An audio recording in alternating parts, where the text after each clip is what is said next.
My stepbrother ruined my life when I was 15. 10 years later, I made sure he lost everything he loved. Throwaway account for obvious reasons. This is a long one, but if you've ever been betrayed by family and wondered if karma really exists, stick around. I'm 25 now, and what happened to me started a decade ago. It destroyed me back then, but I rebuilt myself in the shadows. And when the time was right, I made sure the truth came out, not with screams or fists, but with cold, calculated precision. Let's dive in. I grew up in a blended family that looked perfect from the outside. My mom died when I was 8, and my dad remarried 2 years later to Karen. Yeah, her name fits. Karen brought her son Alex into the mix. He was 16 when they moved in, a year older than me. My dad already had my younger sister, Lily, from his first marriage, and Karen had a daughter, Mia, who was Lily's age. So boom. Instant family of 6. Dad worked long hours as a mid-level manager at a tech firm, so Karen ran the house like her personal kingdom. She doted on Alex like he was the second coming, straight-A student, star athlete, charming smile. Me, I was the quiet, bookish type, good at art and writing, but apparently that wasn't impressive enough. The favoritism was blatant from day one. Alex got new clothes, a fancy phone, extra allowance. If he broke something, it was boys will be boys. If I forgot to unload the dishwasher, I was lazy and ungrateful. Dad tried to balance it, but he was conflict avoidant and hated rocking the boat. Karen would whisper in his ear about how I was troubled or jealous, and he'd back down. Lily and Mia were too young to notice much, but they followed Karen's lead. Alex was the hero, I was the outsider. Things escalated when I was 15. I had a crush on this girl at school, Sarah. We were in art club together, and I'd finally worked up the nerve to ask her out. But Alex, being the golden boy, decided he wanted her too. He started flirting with her right in front of me, and when she turned him down, politely, saying she liked someone else, me, his ego couldn't handle it. That's when the framing happened. One night, our school had a big fundraiser event, a talent show with auctions for student artwork. I'd submitted a painting I was really proud of. It was going to be my ticket to a summer art program scholarship. Alex, meanwhile, had volunteered to help set up, but really he was just schmoozing the teachers. The next morning, chaos. Someone had vandalized the gym, spray-painted graffiti on the walls, smashed a few display cases, and stolen petty cash from the ticket booth. And guess what? My backpack was found at the scene with a can of spray paint inside and some of the stolen money tucked in a side pocket. I was home that night studying, but no one believed me. Alex swore he'd seen me sneaking out earlier, and Karen backed him up, saying she'd heard suspicious noises from my room. The evidence was damning. My fingerprints were on the paint can because Alex had asked me to hold this for a sec earlier that day. Yeah, I was that naive. The school called the cops and I got expelled. No scholarship, no art program. Rumors spread like wildfire. I was a thief, a delinquent. Friends ghosted me. Sarah wouldn't even look at me. Dad was devastated but believed the proof. He grounded me for months, made me do community service. Karen played the victim. I knew she was trouble, but I tried to love her like my own. Lily and Mia started treating me like a pariah, echoing Karen's snide comments. The emotional toll was brutal. I spiraled into depression. Therapy, Dad said we couldn't afford it after the incident. I felt worthless, isolated. Nights were spent crying silently, wondering why my own family hated me. Alex, he got a pat on the back for helping the investigation. He even started dating Sarah a month later. Twisted, right?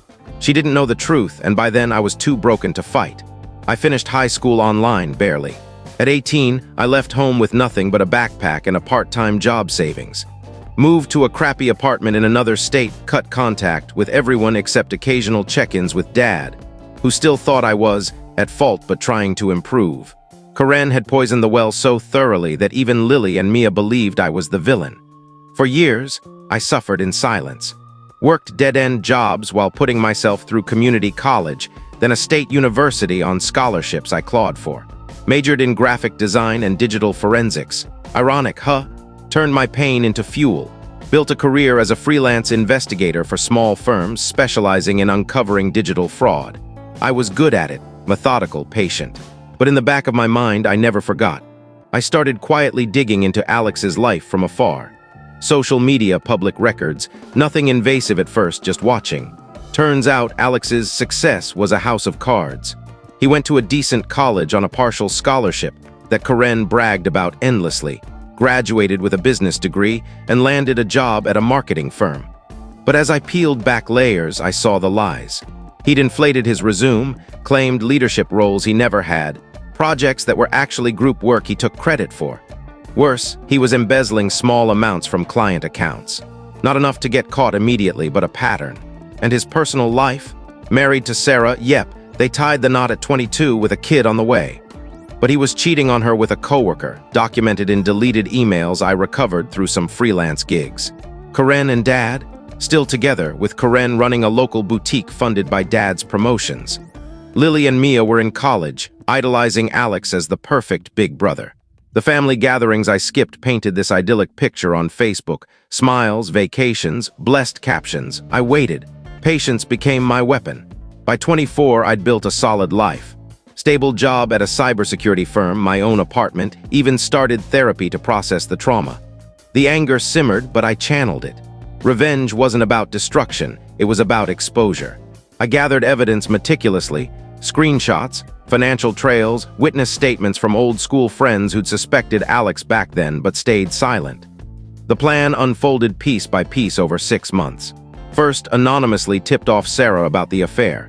Sent her encrypted files with photos and messages. She confronted him, but he gaslighted her into staying, for the kid, he said. But seeds of doubt were planted. Next, his job. I posed as a concerned client and submitted evidence of the embezzlement to the firm's HR, with paper trails leading back to him. He got fired quietly, but word spread in their small industry. He scrambled for a new gig, landing something entry-level, humiliating for the golden child. Then the family. I reconnected with Dad subtly via emails about wanting to heal. He was thrilled, invited me to Lily's engagement party, a big family event at a fancy venue with extended relatives, friends, and even some of Alex's work contacts. Perfect stage, I showed up looking polished, successful. Hugs all around, fake smiles from Karen and Alex. Mia and Lily were wary but polite. During dinner, toasts started. Alex gave a smarmy speech about family sticking together through tough times, glancing at me with that smug grin. That's when I stood up. Calmly, I asked for the mic. "I have a story to share," I said, pulled out my phone, connected to the projector. I'd arranged it with the venue staff beforehand, told them it was a surprise slideshow. Slide 1. The vandalism police report from 10 years ago. Slide 2. Timestamped photos from Alex's old phone, hacked legally through a vulnerability I'd found in an old app. Don't worry, I covered my tracks, showing him buying the spray paint. Slide 3. Chat logs where he bragged to friends about teaching that bitch a lesson after Sarah rejected him. The room went silent. Gasps. Karen sputtered, "This is fake," but I kept going. Slide 4. His embezzlement records with bank statements. Slide 5. Screenshots of his affair, blurred for decency but clear enough. Sarah burst into tears, stood up and left. Divorce papers followed a week later. Alex lunged at me, screaming, but uncles held him back. Dad looked shattered, piecing it together. Lily and Mia stared in horror, realizing the lies they'd swallowed. I didn't yell. Just said I waited 10 years because truth doesn't need force, it just needs time.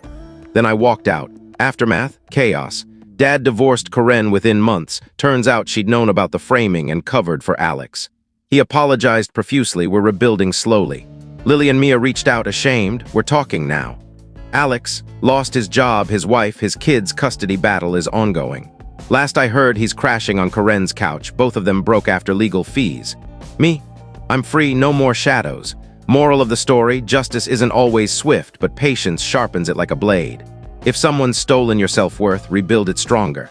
And remember, lies crumble under light. Don't let betrayal define you, let it refine you. Thanks for reading. If you've got similar stories, share below. Stay strong, Reddit.